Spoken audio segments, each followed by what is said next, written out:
Hello and welcome to the class. Today we are going to talk about clauses and sentences in English. आज दो specific चीजों के बारे में बात करेंगे, अंग्रेजी सेंटेंस के बारे में और क्लॉजेस के बारे में। आपने ये दो टर्म सुना होगा। पहला टर्म होता है क्लॉज और दूसरा है सेंटेंस। सेंटेंस हम ज्यादा सुनते हैं और क्लॉज कम सुनते हैं। तो हम आज चर्चा करेंगे कि सेंटेंस और क्लॉज क्या होता है और इनको जानकर हम कैसे अंग्रेजी भाषा आसानी से सीख सकते हैं, लिखना सीख सकते हैं, पढ़ना सीख सकते हैं, बोलना सीख सकते हैं। और खास करके बोलना सीखने के लिए इनको जानना कितना जरूरी है। जब हम बोलते हैं तो बोलने का यूनिट क्लॉज होता है, बोलने का यूनिट सेंटेंस होता है। हम अपनी बातें सेंटेंसेस में बोलते हैं, हम अपनी बातें सेंटेंसेस में लिखते भी हैं। तो सेंटेंस कैसे बनता है, सेंटेंस के कंपोनेंट्स क्या होते हैं, सेंटेंस हमारे माइंड में कैसे प्रोसेस होता है, इसको जानकर हम बहुत कुछ, हमारी भाषा सीखने की क्षमता पर बहुत कुछ असर पड़ता है और यह जानना जरूरी होता है। तो आज हम इसीलिए सेंटेंस और क्लॉज के बारे में बात करेंगे। तो आप देखिए कि इसमें से क्या निकल सकता है और इन चीजों को जानने से हमारे अंदर में किस तरह का कॉन्फिडेंस आता है जो हमारे कम्युनिकेटिव कॉम्पिटेंस को बढ़ा सकता है। तो हम पहले कुछ जनरल एग्जाम्पल्स को देखेंगे। जनरल एग्जाम्पल्स होते हैं, हम बेसिकली ये जानते हैं कि सेंटेंस एक स्ट्रक्चरल यूनिट है लैंग्वेज में, जिसके बारे में मैंने अभी आपको बताया कि हम जब बोलते हैं तो सेंटेंसेस में बोलते हैं, हम जब लिखते हैं तो सेंटेंसेस में लिखते हैं। और आमतौर पर सेंटेंस एक फुल स्टॉप से एंड होता है। हम जानते हैं कि सेंटेंस में दो तरह की चीजें होती हैं, खासकर मतलब सेंटेंस के स्ट्रक्चर में एक सब्जेक्ट होता है, एक प्रेडिकेट होता है, और सब्जेक्ट के अलावा बाकी सारा चंक प्रेडिकेट होता है। और प्रेडिकेट में सबसे इंपॉर्टेंट चीज होता है वर्ब। सबसे इंपॉर्टेंट चीज इसलिए होता है क्योंकि बाकी चीजें वर्ब से जुड़ी होती है, इसलिए वर्ब सबसे ज्यादा इंपॉर्टेंट चीज होता है प्रेडिकेट में। तो अब हम कुछ एग्जाम्पल्स को देखिए, बहुत सिंपल एग्जाम्पल्स हैं और मैं आपको उसके थ्रू सेंटेंसेस के बारे में सिखाता हूं। और उसके बाद हम देखेंगे कि व्हाट इज ए क्लॉज, मतलब क्लॉज क्या है, and what are the differences between sentence and a clause. हम इस सेंटेंस और क्लॉज के बीच में सिमिलैरिटीज और डिफरेंसेस क्या क्या है फिर हम देखेंगे। यहां पर हमने कुछ जनरल एग्जाम्पल्स दिए महत्वपूर्ण बातों को सीखने के लिए। हम ऐसा नहीं है कि इस तरह के सेंटेंसेस ही हम बोलते हैं, लेकिन इन सेंटेंसेस के बेसिस पर आप जो भी सीखेंगे वो हम किसी भी सेंटेंस में वैसा ही करते हैं। जो भी सेंटेंस हम बोलते हैं उसमें वैसा ही होता है। तो इन सेंटेंसेस के थ्रू जो मैं आपको क्रक्स बता रहा हूं और जो आप मूल बात में सीखने के लिए कह रहा हूं, अगर उस पर ध्यान देंगे तो फिर आपको समझ में आएगी। राजू लाइक्स फ्लावर्स, इस सेंटेंस में देखिए राजू सब्जेक्ट है, लाइक्स फ्लावर ऑब्जेक्ट है, लाइक्स फ्लावर प्रेडिकेट है, और इस प्रेडिकेट में लाइक्स वर्ब है और फ्लावर्स इस वर्ब का ऑब्जेक्ट है। इसलिए इन तीन चीजों को दिखाने के लिए हमने आपको यह सेंटेंस का एग्जाम्पल दिया। अब आप देखिए कि जब हम जनरली कहते हैं कि एक सेंटेंस में SVO, तो हम ये बताना चाहते हैं कि सब्जेक्ट है, वर्ब है और ऑब्जेक्ट है। लेकिन अगर आप ठीक से देखेंगे तो वर्ब और ऑब्जेक्ट वर्ब के ऊपर डिपेंडेंट है, इसलिए सब्जेक्ट और ऑब्जेक्ट के बीच में सिमिलर रिलेशनशिप नहीं है। सब्जेक्ट का खास महत्व है, ऑब्जेक्ट ऑप्शनल है सेंटेंस में। ये हम एक इंपॉर्टेंट चीज इस तरह से सीखते हैं। अब इसी चीज को आगे देखिए तो आपको और अच्छी तरह से दिखेगा कि दूसरा सेंटेंस देखिए, Raju knows that Sarita loves flowers. अब इस सेंटेंस को ध्यान से देखिए, ये पूरा का पूरा एक सेंटेंस है। इसमें ये राजू सब्जेक्ट है और ये बाकी का पूरा प्रेडिकेट है। अब इस प्रेडिकेट में क्या है? नोज वर्ब है। जैसे यहां लाइक था, यहां नोज वर्ब। अब इस वर्ब का ऑब्जेक्ट क्या है? ये जो बाकी की चीजें हैं पूरी की पूरी, that Sarita loves flower is the object of that verb know. ठीक से देखिए तो सरिता लव्स फ्लावर ये अपने आप में एक सेंटेंस है, फुल सेंटेंस है, जिसमें सरिता सब्जेक्ट है, लव्स फ्लावर्स प्रेडिकेट है, लव्स वर्ब है और फ्लावर्स इसके ऑब्जेक्ट है। तो एक पूरा का पूरा सेंटेंस एक वर्ब का ऑब्जेक्ट हो सकता है। इसका मतलब क्या है कि एक सेंटेंस, एक फुल सेंटेंस एक दूसरे सेंटेंस में एम्बेडेड है। इसीलिए इस तरह के एग्जाम्पल को, जो सेंटेंस किसी वर्ब का ऑब्जेक्ट होता है, इस तरह के एग्जाम्पल को, जैसे ये पूरा का पूरा सेंटेंस है, इसको हम एम्बेडेड सेंटेंस कहते हैं। और इसको हम एम्बेडेड सेंटेंस भी कह सकते हैं या इसको हम एम्बेडेड क्लॉज कहते हैं। अभी मैं आपको बताता हूं थोड़ी देर में कि क्यों सेंटेंस भी बोलते हैं, क्यों क्लॉज भी बोलते हैं। लेकिन पहले यह बात समझना जरूरी है कि एक सेंटेंस इस तरह का, सरिता लव्स फ्लावर्स, एक बड़े सेंटेंस में दूसरे सेंटेंस के वर्ब का ऑब्जेक्ट हो सकता है। आप देखिए ध्यान से इन चीजों को। और ये पूरा का पूरा अपने आप में एक सेंटेंस है। एक बार फिर से बताता हूं मैं, Raju knows that Sarita loves flowers, ये पूरा एक सेंटेंस है। इस सेंटेंस के अंदर में सरिता लव्स फ्लावर, और to be more specific, that Sarita loves flowers, इस वर्ब नो का ऑब्जेक्ट है। तो इसका नॉमिनल फंक्शन है, ये नाउन की तरह काम करता है, लेकिन अपने आप में एक सेंटेंस है जो ऑब्जेक्ट है। ये जानना इंपॉर्टेंट चीज है और इससे हम समझते हैं एम्बेडेड। अब आप ध्यान से देखिए कि जब कोई चीज एम्बेडेड है तो वो कहीं एम्बेडेड होगा। जहां वो एम्बेडेड होता है उसको हम मेन सेंटेंस कहते हैं। मेन सेंटेंस या मेन सेंटेंस या क्लॉज कहते हैं। तो जब हमारा मेन सेंटेंस होता है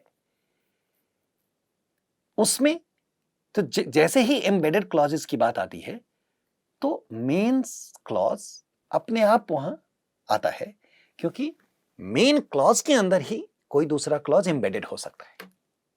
अब आप इस चीज से समझिए कि एम्बेडेड क्लॉज तभी होगा जब कोई दूसरा मेन क्लॉज है। तो इससे आसान हो जाता है एम्बेडेड क्लॉज और मेन क्लॉज वाले कॉन्सेप्ट को समझना। अब देखिए, इसको देखिए, अभी मैं आपको एम्बेडिंग दिखा रहा हूं और एम्बेडिंग और एम्बेडेड क्लॉजेस के एग्जाम्पल्स बता रहा हूं। अब देखिए, Raju thinks that Sarita knows that Seema likes Mohan. इसको देखिए, यहां पर एक पूरा सेंटेंस है, ये इसमें राजू सब्जेक्ट है और ये पूरा thinks that Sarita knows that Seema likes Mohan पूरा का पूरा अपने आप में ऑब्जेक्ट है। ये पूरा का पूरा प्रेडिकेट है।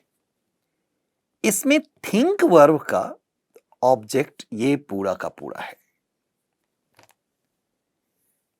लेकिन अब आप देखिए कि इस ऑब्जेक्ट में दैट सरिता नोज, ये इस पूरे में इस वर्ब नो का ऑब्जेक्ट है ये दैट सीमा लाइक्स मोहन। तो इसमें दो एम्बेडिंग है। एक एम्बेडिंग है ये वाला थिंक का ऑब्जेक्ट है एक एम्बेडेड क्लॉज, और एम्बेडेड क्लॉज के अंदर में एक वर्ब है नो, उसमें एम्बेडिंग है सीमा लाइक्स मोहन। तो इसको हम एम्बेडिंग कहते हैं। इसका दूसरा नाम भी है, इसको रिकर्शन भी कहते हैं, लेकिन वो जरूरी चीज नहीं है जानना।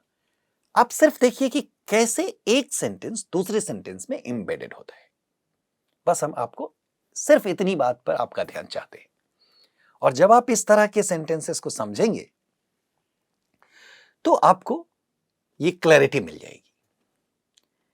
अब देखिए एक और सेंटेंस दिखाता हूं।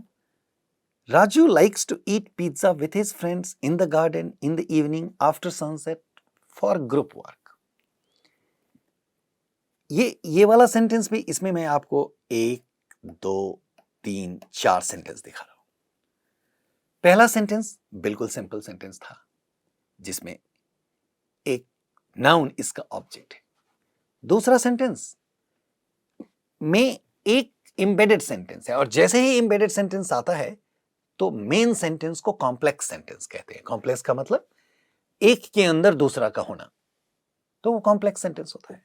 लेकिन अगर ठीक से आप देखिए तो जैसे लाइक का वर्ब फ्लावर है, लाइक का ऑब्जेक्ट फ्लावर है, उसी तरह से नो का ऑब्जेक्ट ये पूरा का पूरा क्लॉज है। तो ये कॉम्प्लेक्स सेंटेंस है, लेकिन स्ट्रक्चरली स्पीकिंग अपने आप में एक सिंपल सेंटेंस ही है। उतनी ही सी बात है, subject object, subject verb and object. तो जब आप इसको देखेंगे तो सेकंड वाला सेंटेंस, थर्ड सेंटेंस देखिए, उसमें भी उतनी ही सी बात है, सब्जेक्ट है, वर्ब है और उसका ऑब्जेक्ट है। बस इतनी सी बात है कि ऑब्जेक्ट थोड़ा हेवी है। वो उसके हेवी में होने का मतलब है कि उसमें एक सेंटेंस है, उस सेंटेंस में एक वर्ब है, वो वर्ब फिर से एक दूसरा ऐसा सेंटेंस अपने अंदर में एम्बेड करता है। तो इसको बोलते हैं हेवी ऑब्जेक्ट, लेकिन है तो ऑब्जेक्ट ही। लेकिन ये सारे कॉम्प्लेक्स सेंटेंसेस के एग्जाम्पल्स है, मतलब दूसरा और तीसरा कॉम्प्लेक्स सेंटेंसेस के एग्जाम्पल है। अब आप चौथे सेंटेंस को देखिए, ये भी अपने आप में बड़ा सेंटेंस है, एक ही सेंटेंस है। Raju likes to eat pizza with his friends in the garden in the evening after sunset for group work. बड़ा सेंटेंस है, लेकिन यहां क्या है देखिए, राजू लाइक्स, ये राजू सब्जेक्ट है और बाकी सारा प्रेडिकेट है। Likes, what does he like? To eat pizza. हो गया, सेंटेंस यहां पर खत्म है अपने आप में। अब आप देखिए ये क्या है, with his friends. What does he do with his friends? That is, he eats pizza with his friends. ठीक है, तो इसका कनेक्शन इस प्रेडिकेट की चीजों के साथ है। इन the garden, that is Yeats in the garden, और likes to eat in the garden, in the evening, after sunset, for group work. तो ये जितनी चीजें देख रहे हैं आप, with his friends, in the garden, in the evening, after sunset, for group work, 1 2 3 4 5, ये पांचों के पांचों क्लॉज, पांचों के पांचों फ्रेज एडजंक्ट फ्रेजेस हैं। तो इसमें क्या होता है कि ये सेंटेंस बड़ा है, लेकिन ये सारे के सारे एडजंक्ट्स हैं, लेकिन ये क्लॉजेस नहीं है, ये बस फ्रेजेस हैं। तो अब हम इस चीज का आंसर कैसे दें कि क्लॉज क्या होता है और सेंटेंस क्या होता है? आगे देखिए कि एक सेंटेंस, अभी आपने देखा है कि ये पूरा का पूरा सेंटेंस अपने आप में एक क्लॉज है, ये मेन क्लॉज है। लेकिन हम जनरली मेन क्लॉज नहीं बोलते हैं एक इंडिपेंडेंट सेंटेंस को, क्योंकि मेन क्लॉज की चर्चा तभी होती है जब उसमें एम्बेडेड क्लॉज आता है। तो अभी हम सिर्फ दो चीज को जानना चाहते हैं, एम्बेडेड क्लॉज और मेन क्लॉज। तो एम्बेडेड क्लॉज भी अपने आप में एक सेंटेंस होता है और मेन क्लॉज भी अपने आप में एक सेंटेंस होता है। इसलिए हम आमतौर पर ऐसा बोल सकते हैं कि ये sentence is essentially a clause too. एक सेंटेंस अपने आप में एक क्लॉज भी होता है और उसमें क्योंकि वो एक पूरा का पूरा सेंटेंस दूसरे सेंटेंस के अंदर में एम्बेडेड हो जाता है। लेकिन जब तक एक इंडिपेंडेंट क्लॉज नहीं हो, जब तक किसी सेंटेंस का इंडिपेंडेंट स्टेटस होता है, तो उसमें हम मेन क्लॉज की बात नहीं करते हैं। लेकिन क्लॉज, जब भी हम एम्बेडेड क्लॉज की बात करते हैं तो वो एक डिपेंडेंट होता है मेन क्लॉज के ऊपर। तो ये इसमें कोई भी एम्बिग्विटी नहीं है, लेकिन ये बात आप इस तरह से समझ सकते हैं। अब बात आती है कि क्लॉज जो भी होता है उसका डिफरेंट स्ट्रक्चरल फंक्शन होता है। जैसे कुछ क्लॉज नाउन्स की तरह काम करते हैं, जैसे पूरा का पूरा सेंटेंस सब्जेक्ट पोजीशन में आ सकता है, ऑब्जेक्ट पोजीशन में भी आ सकता है और एडजंक्ट पोजीशन में भी आ सकता है। अभी आपने कुछ एग्जांपल्स देखे हैं जो नॉमिनल फंक्शंस के साथ सारे के सारे क्लॉज ऑब्जेक्ट पोजीशंस में है।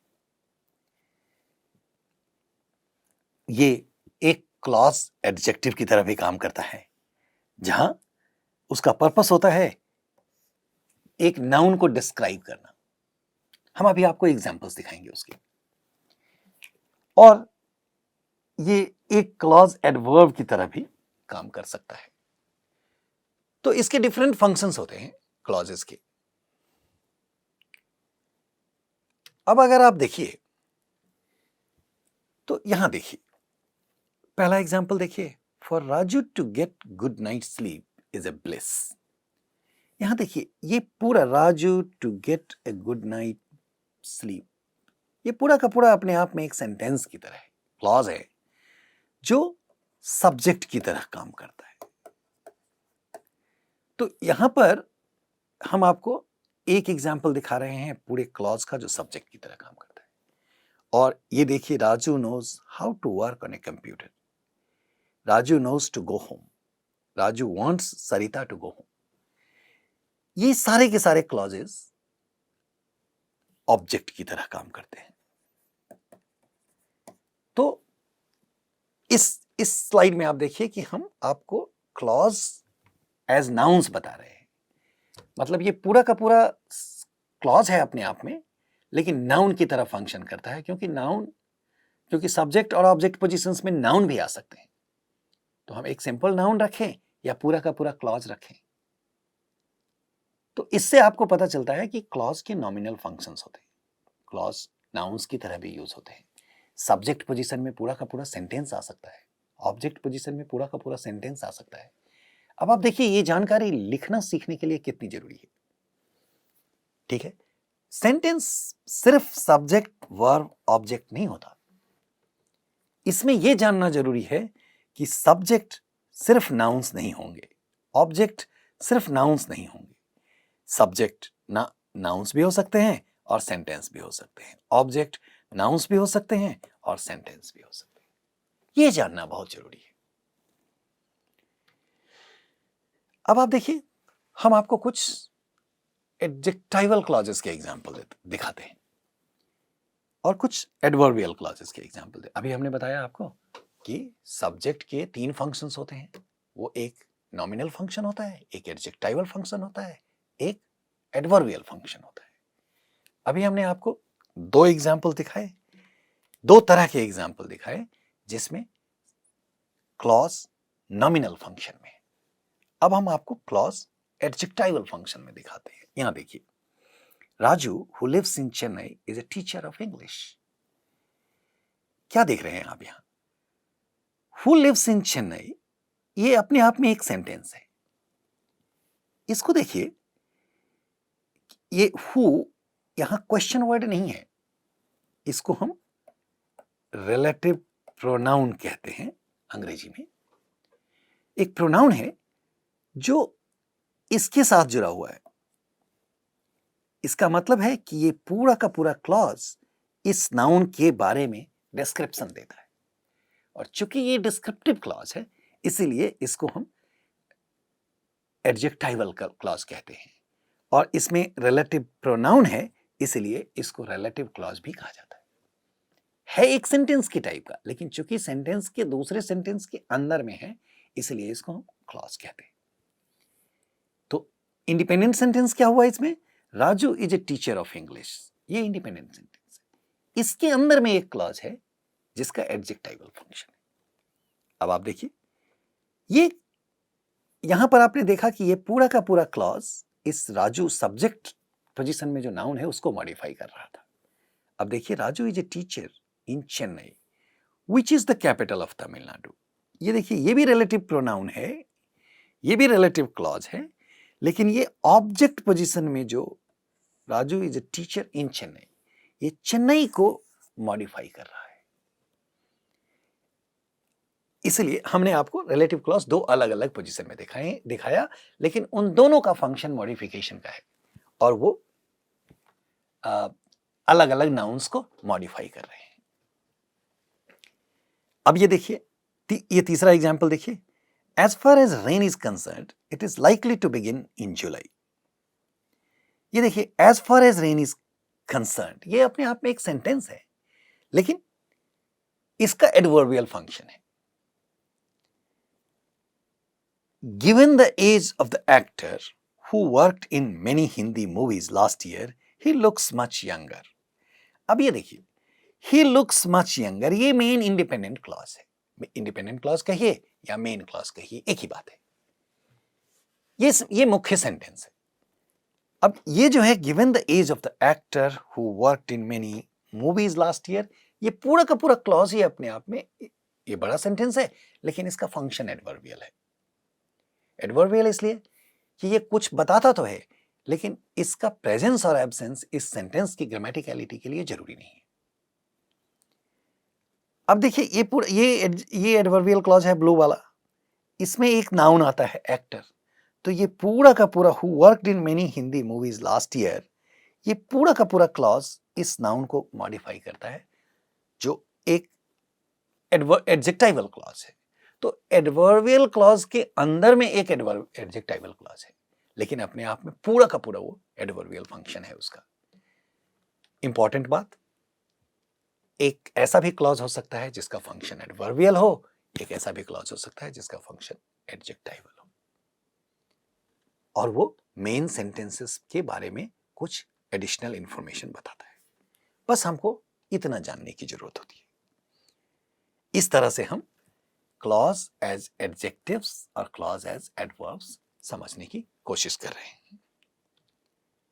अब कुछ एग्जाम्पल्स देखिए। ये देखिए, इस सेंटेंस को जब आप पढ़ेंगे तो आपको ये समझ में आएगा। तो अभी तक आपने ये देखा कि अभी तक आपने सिर्फ ये देखा है कि सेंटेंस क्या होता है और क्लॉज क्या होता है। सेंटेंस के एग्जाम्पल्स तो, सेंटेंस के बारे में डिटेल तो आप जानते हैं, लेकिन क्लॉज के कॉन्टेक्स्ट में सेंटेंस को कैसे समझते हैं और सेंटेंस के कॉन्टेक्स्ट में क्लॉज को कैसे समझते हैं, और इसका बोलना और लिखना सीखने के लिए क्या इंप्लीकेशन है, ये जानना महत्वपूर्ण बात होती है। ये जानना हमारे लिए बहुत जरूरी है, क्योंकि इसको जानने से हमारे बोलने पर, हमारे लिखने में कॉन्फिडेंस आएगा। और हम अंग्रेजी सीख रहे हैं एज एन एडल्ट लर्नर। हम बच्चे की तरह अंग्रेजी नहीं सीख रहे हैं, मतलब बचपन में अंग्रेजी नहीं सीख रहे हैं। और जब हम as grown up adult learner अंग्रेजी सीखते हैं तो इन चीजों को ध्यान रखने से हमारा कॉन्फिडेंस बढ़ता है। आप ठीक से एक बार सोच कर देखिए, इसमें से कुछ ऐसी चीज नहीं है जो आपको याद करने की जरूरत हो। हम अभी आपको एक छोटा सा इलस्ट्रेशन दिखाते हैं, और उस तरह की एक्सरसाइजेज अगर आपने खुद किया तो फिर आपको एम्बेडेड क्लॉज और मेन क्लॉज समझ में आएगा। और जो एक एम्बेडेड क्लॉज होता है उसके नॉमिनल, एडजेक्टिवल और एडवर्बियल फंक्शंस कैसे होते हैं ये भी आप समझ सकते हैं। एक छोटा सा इलस्ट्रेशन देखिए। इस पूरे पैराग्राफ को आप पढ़िए ठीक से और इसमें ढूंढिए कि मेन क्लॉज कहाँ है, कौन सा है, और एडवर्बियल क्लॉज कौन सा है, कोई एडजेक्टिवल क्लॉज है क्या। इस चीज को बस आपको ढूंढने की जरूरत है। तो मेन क्लॉज के एग्जाम्पल्स क्या हैं, और इसको जोर से पढ़िए, ध्यान से पढ़िए। ये बस एक एग्जाम्पल हमने दिया है। आप कोई सा भी पैराग्राफ, कोई सा भी चंक कहीं से भी लेकर के उसको आप पढ़ सकते हैं। आपको बस उसको किसी किताब से ले लीजिए, किसी न्यूज़पेपर से ले लीजिए, और उसमें आपको हमेशा मिलेगा कि कुछ सिंपल सेंटेंसेस हैं, कुछ कॉम्प्लेक्स सेंटेंसेस हैं, कुछ ऐसे सेंटेंसेस हैं जिसमें एम्बेडेड क्लॉजेस हैं, और कौन सा एम्बेडेड क्लॉज का क्या फंक्शन है। ये जब आप 2-3 एक्सरसाइज करके देख लेंगे तो आप इसको अच्छी तरह से समझ जाएंगे, और इसका लॉन्ग लास्टिंग इंपैक्ट आपकी लर्निंग के लिए होगा। इस पैराग्राफ को पढ़िए, इस पैराग्राफ को भी देखिए। हमने आपके लिए दूसरा पैराग्राफ रखा है। इसमें ये एक छोटा सा पैराग्राफ है। 6 weeks later, Rajam came to Swaminathan's house to announce that he forgave him for all his sins, starting with his political activities to the new acquisition, the board high school heir, by which was meant a certain slowness, stupidity engendered by mental decay. एक छोटा सा sentence है, ये पूरा एक sentence है। इसमें main clause क्या है और एम्बेडेड क्लॉज क्या है, आप ढूंढ करके देखिए, आपको अच्छी तरह से समझ में आ जाएगा कि मैं आपको एक चीज और दिखा देता हूं कि ये पूरा का पूरा जो हमने दिखाया एक सेंटेंस है, लेकिन इसमें 3 अलग अलग क्लॉजेस हैं। कौन से क्लॉज हैं?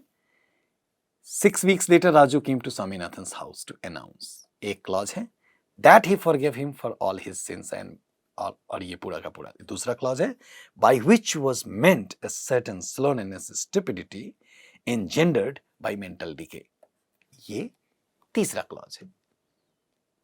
इसी तरह से मैं आपसे रिक्वेस्ट कर रहा हूं कि आप कोई भी पैराग्राफ लीजिए और एक बार उसको देखिए कि वो कैसे, उसमें कितने क्लॉजेज हैं, कितने मेन क्लॉजेज हैं, कितने सिंपल सेंटेंसेस हैं, कितने कॉम्प्लेक्स सेंटेंसेस हैं, कितने एम्बेडेड क्लॉजेज हैं, और उनका नॉमिनल फंक्शन है, एडजेक्टिवल फंक्शन है या एडवर्बियल फंक्शन है। आप बस इतनी चीज़ों को ध्यान देंगे तो आप इन चीज़ों के बारे में सीख लेंगे।